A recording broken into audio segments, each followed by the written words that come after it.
High বন্ধুরা, চুলের জন্য একেবারে জীবনদায়ী ওষুধের মতো কাজ করে এমন একটা খুব ইজি হেয়ার মাস্ক আজকে তোমাদের সাথে শেয়ার করার জন্য চলে এলাম।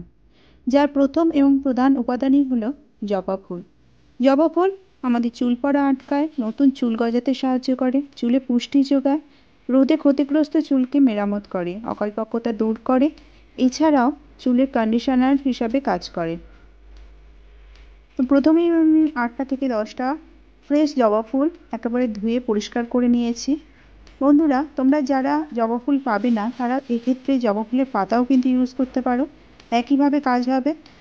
তো এইভাবে আমি জবা ফুলগুলোকে পরিষ্কার করে নেব, নিয়ে একটা মিক্সিং জারের মধ্যে নিয়ে নেব। এছাড়াও তোমরা যারা জবা ফুল এবং জবা ফুলের পাতা দুটোই পাবে না তারা কিন্তু অ্যামাজন বা ওই ধরনের যে কোনো অ্যাপে গিয়ে হিবিস্কাস পাউডার বলে অর্ডার করলে অনায়াসে হিবিস্কাস পাউডার পেয়ে যাবে এবং ইউজ করতে পারবে। জবা ফুল ছাড়াও আমাদের লাগবে অ্যালোভেরা। আমি একটা অ্যালোভেরার পাতাকে গাছ থেকে কেটে আধ ঘন্টা মতো ওর একটা হলুদ রঙের নির্যাস বেরোয়, আধ ঘন্টার মতো সেটাকে আমি বের হতে দিয়েছিলাম।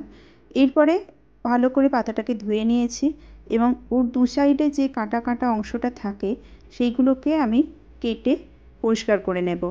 নিয়ে এটাকে টুকরো টুকরো করে কেটে ওই মিক্সিং জারের মধ্যে দিয়ে নেব। তারপরে এই দুটো উপাদানকে একসাথে ভালো করে গ্রাইন্ড হতে দেব। বন্ধুরা, তোমরা যারা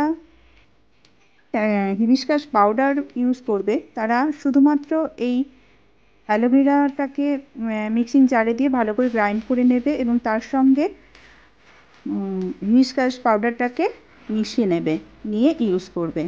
তো এই মিক্সিং জারে দেওয়ার পরে যে পেস্টটা হবে এই পেস্টটা আমরা পরিষ্কার চুলে, মনে রাখতে হবে পরিষ্কার চুলে, অর্থাৎ একদিন আগে তুমি যদি শ্যাম্পু করো দ্বিতীয় দিন সেই পেস্টটাকে চুলে লাগিয়ে ফেলবে এবং 45 মিনিট থেকে 1 ঘন্টা রেখে দেবে। তারপরে একটা যে কোনো মাইল্ড শ্যাম্পু দিয়ে শ্যাম্পু করে নেবে এবং পেয়ে যাবে একেবারে ঝরঝরে তকতকে চকচকে শাইনিয়ার চুল। তাহলে বন্ধুরা, তোমরা অবশ্যই একবার ট্রাই করো, ট্রাই করে এসে তার রেজাল্ট অবশ্যই আমার সাথে শেয়ার করবে। তাহলে আর কি, আজ এই পর্যন্তই। পরের দিন এসে যাব নতুন কোনো ভিডিও নিয়ে। ততক্ষণ সবাই সুস্থ থেকো, ভালো থেকো, সাবধানে থেকো। Thank you.